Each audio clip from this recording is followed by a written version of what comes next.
حکومت گرتی گراتی کوئی نہیں ان سے. یہ غیر متحدہ اپوزیشن ہے, یہ فیک ہو سکتی ہے لیکن ایک اور نیک نہیں ہو سکتی ہے. میں نے بڑا جانا ہوا ہے, یہ فیک چوہان صاحب ایک اور نیک نہیں ہو سکتی.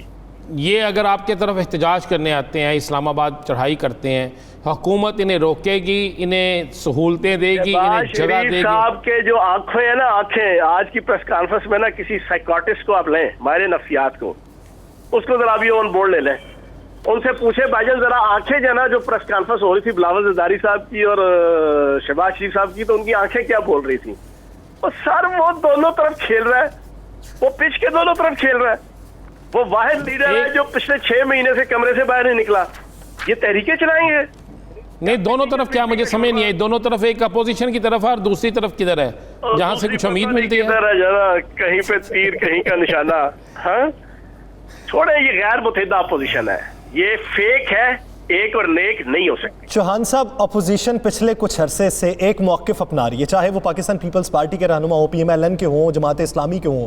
وہ ایک بات یہ کرتے ہیں کہ یہ جو موجودہ حکومت ہے نا, یہ تقابلی جائزہ تو کرتی ہے لیکن گڈ گورننس کی بنیاد پہ نہیں, بیڈ گورننس کی بنیاد پہ کرتی ہے کہ ہمارے دور میں اتنا برا ہوا ہے, آپ کے دور میں تو بہت برا ہوا تھا. یہ نہیں کہتی کہ آپ کے دور میں اتنا اچھا ہوا اور ہمارے دور میں بہت زیادہ اچھا ہوا. میں کہتا ہوں جی, اس حکومت کا سب سے بڑا کارنامہ اور عمران خان صاحب کا سب سے بڑا کارنامہ یہ ہے کہ کرونا وائرس, یہ ذہن بنا کے بیٹھے تھے کہ نعوذ باللہ معاذ اللہ ریاست ناکام ہو جائے گی, پاکستان اجڑ جائے گا, پاکستان لٹ جائے گا, ان سے کرونا وائرس کے بعد ریاست چلانی ناممکن ہو جائے گی, معیشت کا بیڑا غرق ہو جائے گا, لا لیسنس کریٹ ہو جائے گی اور ایک جناب سول نافرمانی کا ماحول بن جائے گا. پھر جناب ہم آئیں گے اور آ کے جناب بیٹھ جائیں گے اور جناب پکی پکائی جناب کھیر جناب کھانے کے لیے. یہ تبھی تو وہاں سے بھاگے بھاگے لندن سے آئے تھے, آگے آ کے ان کو کچھ لینے کے دینے پڑ گئے. تو آج عمران خان صاحب کا سب سے بڑا کارنامہ یہ ہے کہ کرونا وائرس پاکستان کے اندر ختم ہونے کے قریب ہے. یہ عمران خان صاحب کی اور اس حکومت کا سب سے بڑا کارنامہ ہے. چھوڑے باقی ساری چیزیں. چوہان صاحب, آج ایک میڈیکل رپورٹ جمع ہوئی ہے میاں محمد نواز شریف کی, جس میں کہا گیا ہے کہ جناب ان کورونا کی وجہ سے ان کا گھر سے باہر نکلنا, چلنا پھرنا ان کے لیے انتہائی خطرناک ہے. اور آپ اکثر ذکر کرتے رہتے ہیں, کبھی وہ کافی پی رہے ہیں, کبھی کسی جگہ پہ جا رہے ہیں.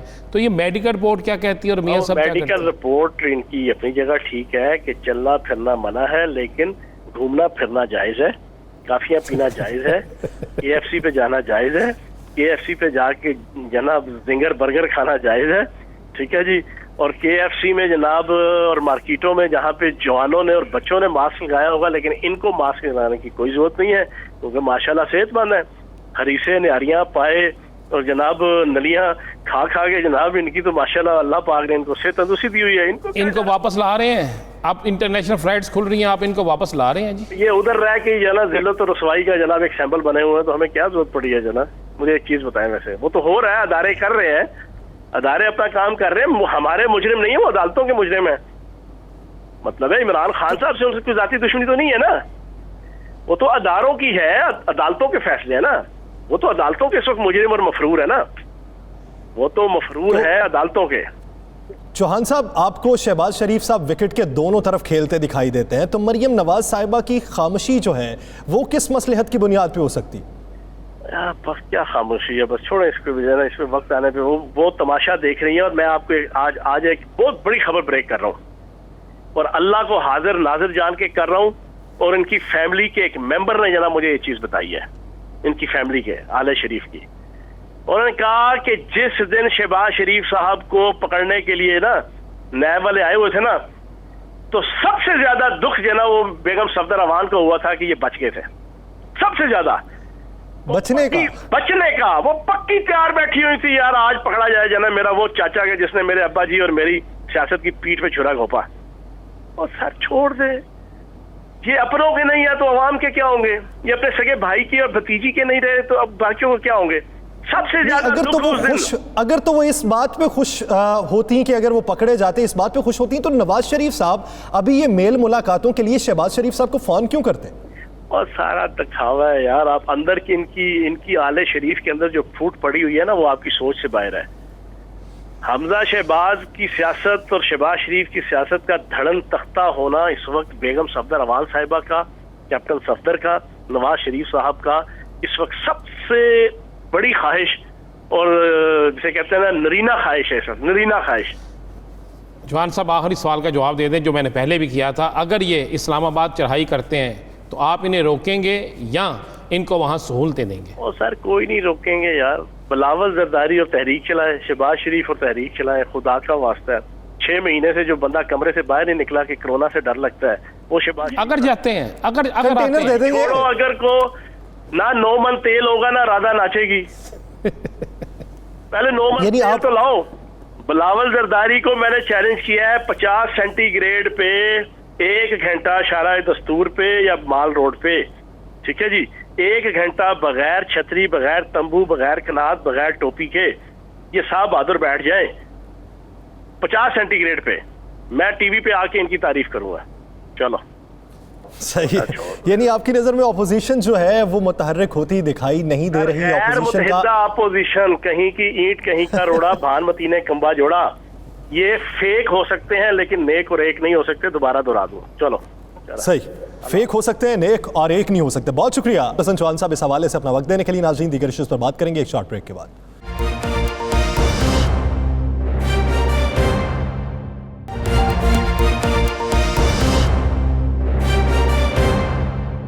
Welcome back. رانا صاحب، ایک جانب تو آپ کہتے ہیں کہ جو میاں شہباز شریف صاحب ہیں وہ نواز شریف صاحب کے کہنے پر ایکٹیو ہوئے ہیں. حافظ حسین احمد صاحب کا بھی یہی موقف ہے. لیکن ان میل ملاقاتوں میں مریم نواز صاحبہ یا ان کے قریبی ساتھی وہ ایکٹیو کیوں نہیں نظر آتے؟ انہیں بھی کیا کسی مصلحت کے تحت خاموشی کا کہا گیا ہے یا پھر وہ اپنے تئیں خاموش ہیں؟ دیکھیں یاسر، آج ہم نے کل یاد کریں، کل اپنے پروگرام میں ایک خبر بریک کی تھی کہ میاں نواز شریف کی ہدایت پر یہ ملاقاتیں ہو رہی ہیں. آج تمام ٹی وی چینلز پہ وہی چلا رہے ہیں. آج حافظ حسین احمد صاحب نے بھی اس کی تصدیق کر. آج میں آپ کو ایک اور بریک کر دیتا ہوں خبر. میری اطلاع کے مطابق جو مصدقہ اطلاع ہے، پہلے میاں نواز شریف کی یہ ہدایت آئی کہ یہ میٹنگ جو شہباز شریف کی میٹنگ ہے اسے جاتی عمرہ میں کیا جائے، اور جاتی عمرہ میں اس میٹنگ کے حوالے سے انتظامات بھی ہونے شروع ہو گئے. لیکن وہاں پر پھر یہ فیصلہ جاتی عمرہ میں میٹنگ کے حوالے سے مریم نے واضح کہا اپنے والد سے کہ اگر یہ جاتی عمرہ پہ آ کے میٹنگ کریں گے تو پھر اس میٹنگ میں بھی بیٹھوں گی اور فیصلے میرے ہوں گے، اور جو میرے ساتھ ٹیم بیٹھے گی وہ بھی میری ٹیم ہوگی. وہ لوگ ہوں گے جو میرے ساتھ برے وقت میں کریں، یعنی پرویز رشید اور دیگر جو ان کے قریب ترین جو ان کی ٹیم کہلاتی ہے وہ ہوں گے. جس کے بعد شہباز شریف کی یہ ضد کی کہ نہیں ہوگا تو میں ہی سب کچھ کروں گا. ان تمام ساری چیزوں پہ کافی جب ٹائم گزر گیا تو اس کے بعد فیصلہ ہوا کہ میاں محمد چوہان صاحب کی جو بات ہے وہ صحیح، بالکل درست بات ہے. پھر اور فیصلہ ہوا کہ میاں شہباز شریف جو ہے ان کی رہائش گاہ پر میٹنگ ہوگی. آپ غور کریں کہ جس دن سے یہ میٹنگیں شروع ہوئی ہیں، یہ میل ملاقاتیں شروع ہوئی ہیں، کہ آپ کو میاں نواز شریف کے قریبی ترین ساتھی جو جنہیں آپ سمجھتے ہیں بہت قریب ترین تھے وہ کس جگہ پہ نظر آئے ہیں؟ آج خواجہ آصف جو ہیں کیا وہ اس میٹنگ میں نہیں ہو سکتے تھے؟ پرویز رشید کو کیا اس میٹنگ میں نہیں ہونا چاہیے تھا؟ شاہد حقان عباسی کو اسلام آباد کی میٹنگ سے زیادہ کیا اس لاہور کی میٹنگ میں نہیں ہونا چاہیے تھا؟ ہونا چاہیے تھا. اگر احسن اقبال آ سکتے ہیں یا اگر کوئی اور آ سکتا ہے، مریم اورنگزیب آ سکتے ہیں، تو ان لوگوں کو نہیں ہونا چاہیے تھا؟ کیا اس میٹنگ میں، آج کی میٹنگ میں رانا ثناء اللہ کو نہیں ہونا چاہیے تھا؟ آپ غور کریں کہ بہت زیادہ لوگ جو بالکل فرنٹ پہ آگے اب مستقبل اے پی سی کا کیا دکھائی دے رہا ہے پاکستان مسلم لیگ نون کے کردار کے حوالے؟ دیکھیں مسلم لیگ نون کا میں آپ کو بالکل کلیئر کر دوں. مریم ناراض ہیں. میاں نواز شریف جو ہیں وہ چاہ رہے ہیں سیاست چلتی رہے. میاں نواز شریف کی ہدایت کے حوالے سے اب خود مختلف سیاسی جماعتوں کے رہنما جو ہیں ان کی تصدیق کر رہے ہیں. لیکن جو مریم ہے وہ اسی صورت میں آگے آنا چاہتی ہے کہ اگر قیادت اس کے ہاتھ میں ہو، کمیٹیوں میں مشاورت میں بیٹھنے والے لوگ ان کے ہوں. آپ کو یاد ہوگا یاسر، پچھلے دنوں جب پہلی ایک آل پارٹیز کانفرنس ہوئی تھی اور اس سے پہلے ایک ملاقات ہوئی تھی، مریم اور شہباز شریف اکٹھے گئے تھے، یاد ہوگا آپ کو. مریم کا بیٹھنے کا سٹائل اور شہباز شریف کی خاموشی وہ سارے ٹی وی چینلز نے دکھا دی تھی، کلیئر ہو گئی تھی. آج بھی آپ غور کریں کہ آج اس پوری اس گفتگو میں کسی جگہ کیا شہباز شریف نے کہا ہے کہ میری بھتیجے کے ساتھ بڑا ظلم ہو رہا ہے؟ کسی جگہ کہا ہے کہ میرے بھائی کے ساتھ بڑا ظلم ہو رہا ہے؟ چلو رانا صاحب یہ بتا دیں کہ بطور تجزیہ کار آپ کی رائے کیا ہے؟ آپ کیا سمجھتے ہیں کہ مستقبل میں مریم صفدر صاحبہ کیا ان ہوں گی اسی اے پی سی میں کیا ان کا مزید مستقبل جو ہے وہ گرو کر پائے گا پاکستان مسلم لیگ نون میں، یا پھر شہباز شریف صاحب مسلط رہیں گے؟ مسلم لیگ نون جو ہے نا وہ میاں محمد نواز شریف اور مریم نواز شریف کے نام سے ہے، ایک بات ذہن میں رکھ لے گا، شہباز شریف کے نام سے نہیں ہے، ایک بات تو ذہن میں رکھ لیں۔ اور دوسرا میں آپ کو بتا دوں، مریم نواز اس وقت ایکٹیو ہوں گی جب مریم نواز کو میاں نواز شریف کی طرف سے کوئی اشارہ ملے گا، اور میاں نواز شریف اس وقت مریم نواز کو ایکٹیو کریں گے جب میاں نواز شریف کو اس بات کی یقین دہانی ہوگی کہ اب ہم حکومت میں آنے والے ہیں، رانا صاحب اس کے علاوہ نہیں۔ اس کا ادراک یا اس کا سینیریو جو ہے جو آپ منظرنامہ بیان کر رہے ہیں، یہ مستقبل میں آپ کو دکھائی دے رہا ہے؟ ویسے نہیں، یہ مجھے نہیں دکھائی دے رہا۔ میری اطلاع کے مطابق شہباز شریف جو ہے وہ واقعی دونوں طرف کھیلتے ہیں، ان کی سیم تبدیل ہوئی ہے، اور آج بھی جو ان کی پوری گفتگو ہے اور آج بھی جو ان کی چیزیں ہیں وہ اس بات کا کی غمازی ہے کہ بالکل آنے والے دنوں میں کمیٹی بنے گی۔ لے میں آپ کو ایک اور بتاؤں، تحریک جو ہے اگلے 2 ماہ تحریک نہیں چلے گی۔ آج جو انہوں نے کہا نا کہ ہم ایک لمحہ بھی ضائع نہیں کرنا، اگلے 2 ماہ، آج کی ڈیٹ لکھ لیں یاسر، یہ بھی میں خبر بریک کر دیتا ہوں، اگلے 2 ماہ تحریک نہیں چلے گی۔ یہ میں نہیں کہہ رہا، مجھے خود مسلم لیگ نون اور پیپلز پارٹی دونوں کے اہم رہنماؤں نے کہا ہے۔ اس کی کیا وجہ؟ بھائی حالات دیکھیں نا، آپ نے عید کے پہلے عید کے فوری بعد آپ نے رہبر کمیٹی کا اجلاس رکھا، 10 دن بعد رہبر کمیٹی کا اجلاس ختم ہو گیا، کمیٹی، اس کے بعد آگیا محرم، آپ نے کہنا محرم میں ہو ہی نہیں سکتا، محرم گزرے گا سفر میں بھی نہیں ہو سکتا، تو پھر مجھے بتائیں اس کے بعد تو پھر حالات کہاں سے کہاں جاتے ہیں، کون جیتا ہے تیری زلف کے عزیر ہونے تک، پھر چلتا رہے گا۔ یعنی فی الوقت کوئی تحریک دکھائی نہیں دے رہی، ابھی کمیٹی تشکیل پائے گی، کمیٹی جو فیصلے کرے گی اس ہدایات کی روشنی میں نئے فیصلے ہوں گے، پھر حکمت عملی بننے کے بعد پھر جو فیصلہ ہوگا۔ اور ایک اور بتاتا چلو، جو تمنا، آرزو اور اپنا ارادہ لے کر مولانا فضل الرحمان آئے ہیں کہ سارا سسٹم سمیٹا جائے، اسمبلیاں ختم ہو جائیں، نئے انتخابات ہوں، یہ کسی صورت میں بھی بلاول بھٹو کو، اور کسی صورت میں بھی میں پھر بار بار کہہ رہا ہوں، کسی صورت میں بھی نہیں منظور اس کو میاں محمد شہباز شریف کو۔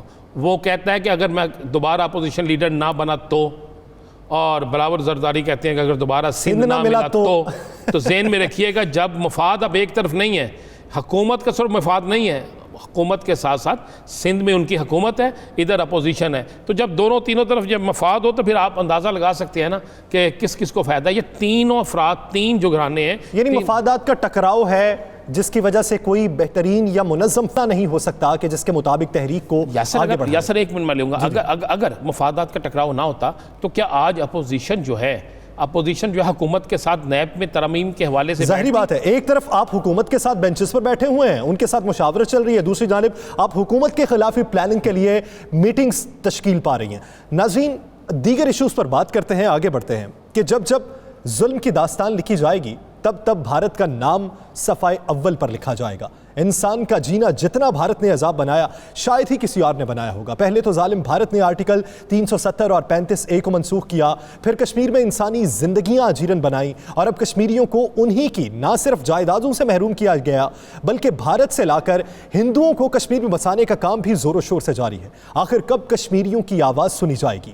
آخر کب کشمیر پر صرف باتیں نہیں بلکہ کوئی کام بھی ہوگا؟ آخر کب صرف قرارداد پاس نہیں بلکہ اسی قرارداد پر عمل بھی ہوگا؟ رانا صاحب، اب تک کی اطلاعات کے مطابق 2 لاکھ کشمیری ایسے جنہیں ان کی جائیدادوں سے محروم کر دیا گیا، ان کی جگہ پہ کتنے ہندوؤں کو بسایا گیا اور ان کشمیریوں کا کیا بنا؟ دیکھیں یاسر، یہ بڑی خوفناک سازش ہے، یہ وہی ہے جس طرح فلسطین کے ساتھ ہوا، جس طرح اسرائیل نے فلسطین کے ساتھ کیا، وہاں پر آ کے بستیاں بسانا شروع کر دیں، وہاں پر اسرائیل یہودیوں کو بسانا شروع کر دیا، پھر اس کا کلیم کر دیا یہ علاقے ہمارے ہیں۔ اسی طرز پر، اسی طریقے سے مقبوضہ کشمیر کے اندر سب کچھ ہوا۔